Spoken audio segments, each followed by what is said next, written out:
ఎర్ర పడ్డది చూడు మీ నాన్న ఎట్లా కొట్టిండో. అవ్వా నన్ను చిన్నప్పుడు నువ్వు అన్న కొట్టలేదు కానీ అవ్వా, మా మామ ఎట్లా పడదు అట్లా కొట్టిండే అవ్వా. మా మామ మంచోడు అనుకున్నానే, పిల్లల పొడి చంపిండు, మొక్కల పొడి చంపిండు.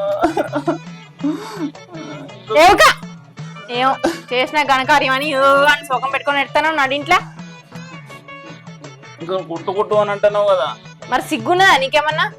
సోడ తాగత్తాను పోయి మంద తాగత్తే మా నాన్న కోపం రాదా? మా ఇంట్లో మంద తాగద్దని ముందే చెప్పిండు కదా. ఇంకా చేసిన ఘనకార్యం అని అని ఎడతాడు. నొప్పులు ఎట్లా పోతాయి ఏందో. మళ్ళీ ఇంత తాగిరాపు పోతాయి. ఆ మాత్రం బుద్ధి వచ్చింది చాలు.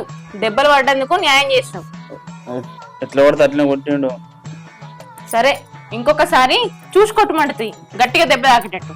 అర్థం